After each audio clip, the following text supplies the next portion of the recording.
We zijn hier bij een vriendschapsreading en bij het Keltisch Kruis. Maar wat ik ook doe, is de Lenormand en de tarot samen. Dus ik doe de tarot en de Lenormand samen. En ook nog eens de verborgen kaarten optellen van de Lenormand. Ik ga beginnen. En eigenlijk is dus het thema is vriendschap. En de vraag is van, hoe gaat het verder met mijn vriendschappen in de komende tijd? Maar ook inderdaad, het Keltisch Kruis kijkt ook naar het hoe en waarom. En waarom alles gaat zoals het ging. En nog steeds gaat. Dus hij gaat echt diepgang zoeken. De kern. Nou, de eerste kaart die ik heb gelegd, dat is dus de lijkkist. Dat betekent, er komt een nieuw begin aan. De rust is voorbij, er komt een nieuw begin aan. En de Pages of Swords. De pages staan ervoor dat er nieuwe vriendschappen aan kunnen komen. En dan gaan we door naar de tweede kaart. De tweede kaart die zegt natuurlijk, de kruist het hè.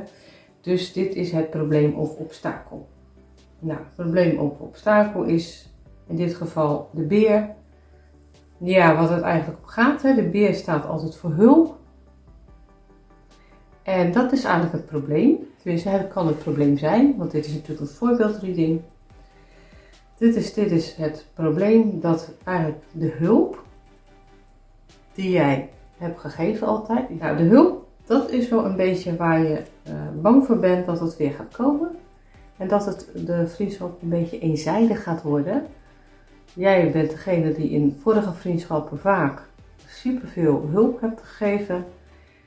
En dat is wat je eigenlijk niet meer wil. Dus dat wil je niet meer. Je wil niet meer de moederrol. Daar staat de beer ook voor. Die moederrol wil je niet meer. En dat is eigenlijk de kern van het probleem. Of obstakel wat je nu hebt van oh jee, maar als het in de toekomst maar niet gaat gebeuren. Ja, de lovers. Je wil nu een vriendschap op gelijkwaardige voet. En je bent eigenlijk bang dat dat niet echt gaat lukken. Ook komt dat weer hieruit. Tegen dat je te veel aan het zorgen bent, dat je te veel betrokken bent, dat je te veel dingen doet en dat het eigenlijk allemaal een eenrichtingsverkeer is. De kaart ligt normaal zo, dus dan doe ik hem even zo terug. Kaart nummer 2, of eigenlijk ligt hij er zo op. Dan hebben we kaart nummer 3. Nou ja, dat zijn de wortels. Hier komt hier is het probleem uit voort. Grote arcana ook weer. En je hebt in de Lenormand de Heer. Nou, de Heer, dat staat voor kracht. Dus het probleem is kan te maken hebben met een man van vroeger. Dat het zeg maar van heel vroeger uit je jeugd, dat het daardoor ontstaan is door een mannelijke figuur die in je leven was. Dat kan natuurlijk als eerste. Waar het ook voor kan staan is dat de kracht uit jezelf is gekomen. Want deze staat ook voor kracht. Dus het kan ook de kracht uit jezelf zijn. Maar dat je dat ook niet meer wil. Dus eigenlijk weer hetzelfde. Nee, je wil een gelijkwaardige vriendschap. En je wil ook niet meer dit. Dus niet meer dat krachtige zijn. Je wil eigenlijk echt een gelijkwaardige vriendschap. Nou, en het probleem bestaat ook inderdaad, en dan komt het weer, dat je eigenlijk altijd, je wil altijd oogsten, je wil altijd geluk, plezier, belonen. En je wil ook echt, jij straalt natuurlijk altijd ook heel veel liefde uit, en dat zegt deze kaart ook. En soms kan het ook wel te veel zijn, dat je denkt van, dat gaat gewoon niet, het gaat gewoon niet meer. Dus dat je ook weer, eigenlijk weer hetzelfde, dat je echt wel bezig bent met anderen te plezieren in vriendschappen.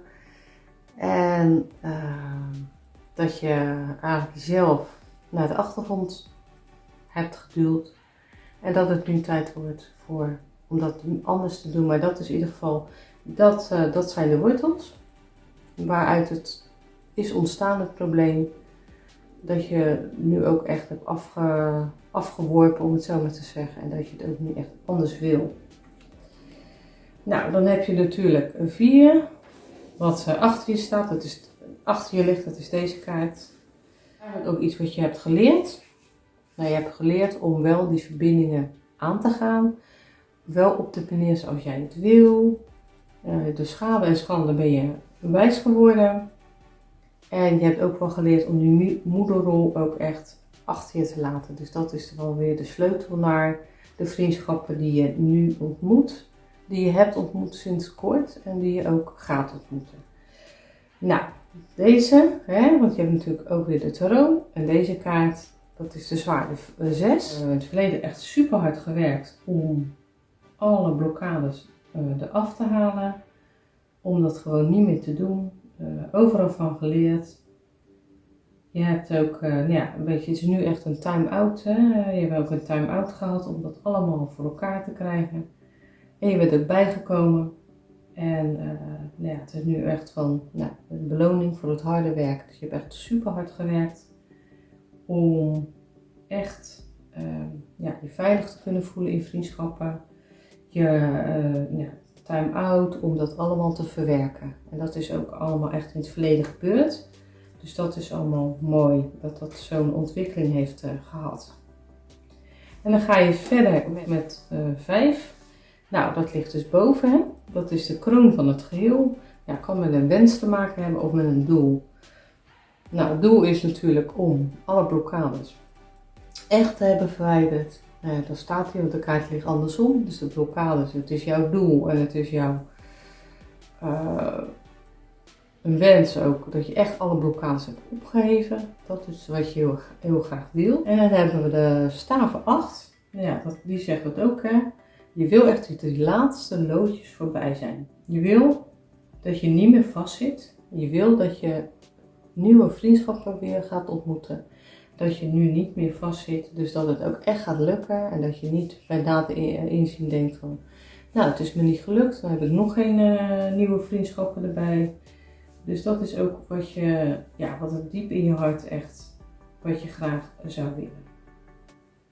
Dus het is ook leuk dat die Lenormand kaart en die tarotkaart elkaar echt aanvullen. Dus je kan heel goed de Lenormand en de tarotkaart ook echt samen doen.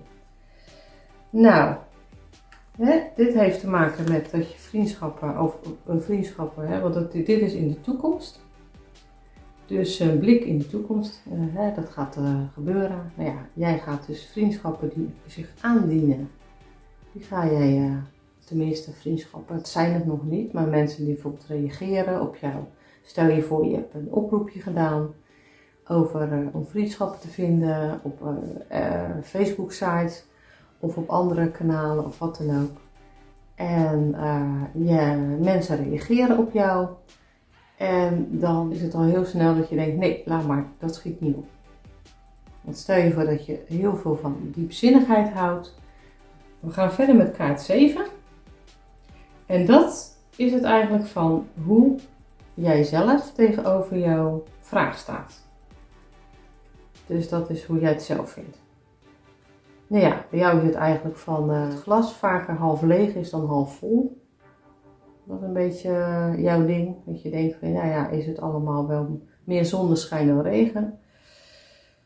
En de ridder van de kelken. Dat je ook wel wat ontevreden bent met hoe het op het moment gaat. Met vriendschappen of met nieuwe vriendschappen. Want daar gaat het natuurlijk om in dit geval. Dus dat is het wel. Dus eigenlijk ook wel ben je bezig met je gevoel. En met emoties. En dat wil je ook echt laten doorgaan. Of de emoties, daar wil je ook echt mee verder. Met zeg maar het bekijken van past die bij me, past die bij me. Dus dat. Dan is het de omgeving. Hè? Deze kaart gaat natuurlijk om wat vindt de omgeving. De omgeving is van, ze weten niet of het je gaat lukken. Ze kennen jou waarschijnlijk wel een beetje met hoe jij bent en hoe jij de vriendschappen ziet. En zeker aankomende vriendschappen. Dus zij vragen het zich af van, gaat het wel lukken? En dit betekent ook weer de sociale, dus de vriendschappen, sociale kant op. De mensen die je ontmoet, dus gaat dat lukken? En dan bekijk je deze, en dat is ook weer de koning, dus dat is de hofkaarten, de koning van de zwaarden. Nou, die staat er natuurlijk voor, dat is hoe de mensen het zien.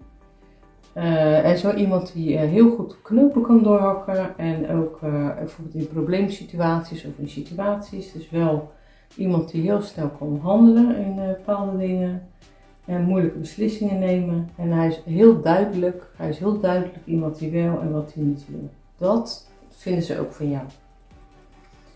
En dan heb je natuurlijk 9 en die staat voor wat jij hoopt of vreest. Hè. Dat gaat vaak samen, dat klinkt raar, maar dat gaat wel vaak samen. Nou ja, dus dit wat je hoopt of vreest is eigenlijk toch een beetje, je hoopt eigenlijk dat alle stress voorbij gaat. En je hoopt ook dat het, dat je daar niet meer aan hoeft te denken en dat je gewoon niet meer zo gestrest hoeft te zijn. Dus dat is wel echt waar je op hoopt. En je hoopt natuurlijk ook op vermeerdering. Je hoopt dat er een vermeerdering komt in vriendschappen. En natuurlijk, en dat is een super mooie kaart, de aas van de bokalen. Ja, de aas van de bokalen, nieuw begin natuurlijk staat hij voor. Alle azen staan natuurlijk voor een nieuw begin. Dus je hoopt dus dat je echt weer kan gaan ademhalen. Dat je echt die vriendschappen erbij krijgt. En dat je ook gewoon mag genieten van alle prettige dingen die er gaat gebeuren. Dus je hoopt echt op nieuwe vriendschappen, dat het ook echt beklijft. Dat het ook echt een vriendschap erbij komt, 1 of 2 vriendschappen. Of meer, wat jij wil natuurlijk. Nou, als laatste de uitkomst. Hè? De uitkomst is natuurlijk deze kaart 22 de weg. Dus er wordt wel een beslissing genomen. Uiteindelijk wordt er een beslissing genomen. En dan heb je de keizer en weer de grote arcana. Nou, die staat dus voor zelfbewustzijn en praktische kennis. En ook, de kans is er wel dat het gaat lukken. Het is wel zo dat hij zegt, deze kaart zegt werken met je ass. Dus work that bitch, daar komt de Britney weer tevoorschijn. Dat zegt deze kaart wel. Dus actie, daadkracht, ordenen, niet lullen maar poetsen, wat ze altijd in Rotterdam zeggen. Dus de keizer is nu, er moet gewerkt worden, er moet structuur worden aangebracht. Praktische kennis en dat is het eigenlijk. Discipline. Dus de kans is er wel dat er een vriendschap komt, maar daar zou je wel voor moeten knokken, om het zo maar te zeggen. En we gaan zelfs, naar de hand, gaan we de Lenormand kaarten optellen. En dat is bijzonder. Dat heb ik nog nooit gedaan. En dat maakt het ook weer extra leuk. En wat ik ook ga doen is bij elke kaart, of bij elke 2 kaarten, ga ik 1 van deze kaarten trekken. Dat doe ik op gevoel. Ik weet niet of ik ze allemaal in mijn hand kan houden. Het zijn alle 4 de kaarten van Dirk Nijssen. Kijk, deze 4, dus die ga ik ook eigenlijk een kaartje pakken. En die ga ik erbij stoppen. Ik heb ze toevallig alle 4, dus ik zal ze nu ook alle 4 gebruiken.